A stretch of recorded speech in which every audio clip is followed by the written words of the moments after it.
जय श्री राम दोस्तों, स्वागत है आपका कविता की कहानियों में। और बाबा जी की एक नई कहानी के साथ मैं फिर आपके सामने प्रस्तुत हूँ।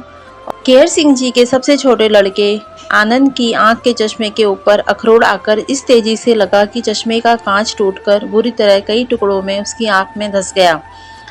घटना 2 जनवरी की है, जब लड़का अपनी बहन कुसुम के साथ अखरोट की गेंद बनाकर टेनिस खेल रहा था। रक्त की धार बह चली। कुसुम ने घबराकर अपने पिता को फोन से सूचित किया कि आनंद की आंख फूट गई है।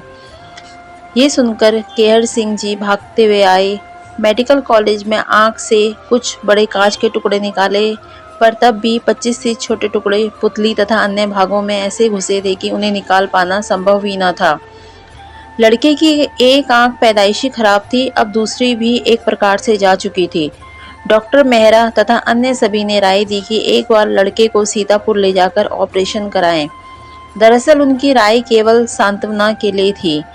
एक दिन लड़के ने अपनी बहन से कहा, दीदी तुम ससुराल चली जाओगी तो मुझे भी ले जाना, मैं तुम्हारा सब काम कर दिया करूँगा, तुम मुझे रोटी खिला देना। संध्या को कुसुम से यह बात सुनकर केहर सिंह जी टूट से गए। इस मार्मिक बात की रात को पलंग पर लेटे याद आने पर वे बिलख कर रो उठे कि भगवान, मेरे पापों की सजा इस लड़के को क्यों दे रहे हो। और इतने में फोन की घंटी बज उठी। इन्होंने उसे बेमन से उठाया तो महाराज जी की आवाज आई, केहर सिंह। जी महाराज। क्या कर रहा है। कुछ नहीं महाराज। नहीं तू रो रहा है, तेरे लड़के की आंख फूट गई है, उसे सीतापुर मत ले जाना, वे लड़के की आंख फोड़ देंगे। अलीगढ़ मोहनलाल के पास ले जाओ। और टेलीफोन बंद हो गया। उस समय पुरंदा महाराज जी के ही साथ थे, बरेली में बैंक मैनेजर मेहरोत्रा के घर। उन्होंने बताया कि टेलीफोन करने से पहले ही बाबा जी ने कंबल से मुंह ढक लिया था और फिर चिल्लाकर कहा था, केहर सिंह रो रहा है, उसके लड़के की आंख फूट गई है। परंतु केहर सिंह जी ने तो तब बाबा जी को याद भी नहीं किया था। टेलीफोन मिलने के बाद चौधरी साहब के मन मानस में एक आशा की किरण सी फूट गई। क्या अब भी गुंजाइश है आंख ठीक हो जाने की। अतः दूसरे दिन उन्होंने अपने सहकर्मी शर्मा जी से, जो उस समय शिक्षा विभाग के सचिव थे, डॉक्टर मोहनलाल को अपने लड़के के लिए अस्पताल में प्राइवेट वार्ड में एक कमरा बुक करा देने का आग्रह किया। बाबा जी की तो लीला चल रही थी। शर्मा जी ने तत्काल डॉक्टर मोहनलाल को ट्रंक कॉल बुक करा दिया। बहुत प्रयास करने के बाद मिल पाने वाला ट्रंक कॉल आज पहली बार डायल करने में मिल गया। उधर फोन भी डॉक्टर मोहनलाल ने ही उठाया। सब बाबा जी की कृपा थी। जब शर्मा जी ने उनसे सब बात कही तो मोहनलाल जी कुछ रोष में बोले, कैसे लापरवाह हैं तुम्हारे ये केहर सिंह, अभी तक इनके लड़के को लेके नहीं आए, जिसके लिए 3 दिन से कमरा बुक किया पड़ा है। केहर सिंह जी सुनकर अवाक रह गई कि किसने करा दी होगी कमरे में 3 दिन पूर्व की बुकिंग। बाबा जी के सिवा ये कौन कर सकता था। तब दूसरे दिन इन्होंने तैयारियां करके अपनी पत्नी तथा भतीजे के साथ लड़के को अलीगढ़ भेज दिया। और अलीगढ़ पहुंचने पर स्टेशन में जिस व्यक्ति ने इन लोगों को रिसीव किया, वे और कोई नहीं, स्वयं डॉक्टर मोहनलाल थे, जो इन्हें अपनी गाड़ी में बैठाकर पहले अपने घर ले गए, इन्हें स्नान आदि से निर्वित कराकर भरपेट नाश्ता कराया, तब अस्पताल में ले गए। कौन प्रेरित कर रहा था अलीगढ़ के मशहूर वैद्य डॉक्टर मोहनलाल को कि अपने मरीज को स्वयं स्टेशन से घर ले जाकर खातिर तवाजो कर अस्पताल ले जाएं। ये सब बाबा जी की ही कृपा थी।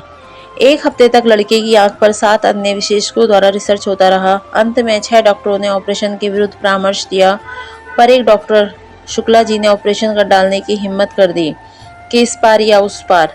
लड़के की आंख तो वैसे भी जा चुकी थी, परंतु ऑपरेशन करने पर केवल कुछ ही कांच के टुकड़े निकल पाए। 20-22 टुकड़े तब भी बने रहे आंख के भीतर, जो अब आंख का हिस्सा बन चुके थे। उन्हें निकालने का एक ही तरीका था, आंख को ही निकाल दिया जाए। लड़के की आंख में पट्टी बांधकर घर भेज दिया गया। शर्मा जी को फोन में सूचित कर दिया गया, सॉरी के साथ। जब आंख की पट्टी खुली तो लड़के को दिखाई तो देने लगा, पर कुछ हर चीज 20-22 आकृतियां ही नजर आती थी। वह न किसी चीज को न किसी व्यक्ति को ठीक से पहचान सकता था।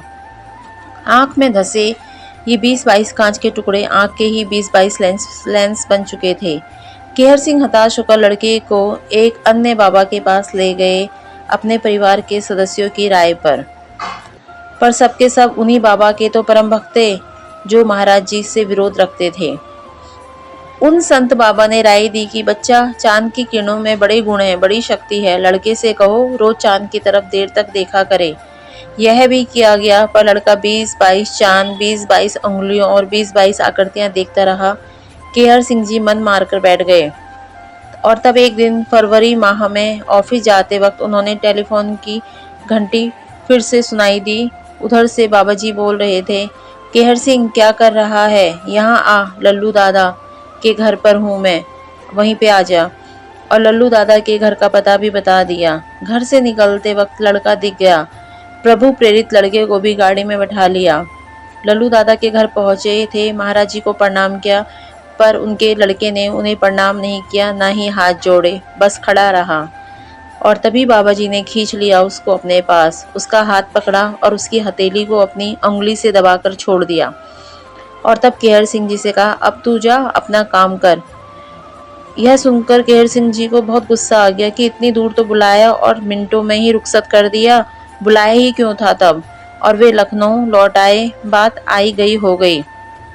तब 6-7 दिन बाद एक दिन उन्होंने बड़े विस्मय से देखा कि लड़का, उनका बेटा, किताब लिए खड़ा है और उसे बड़े गौर से देख रहा है।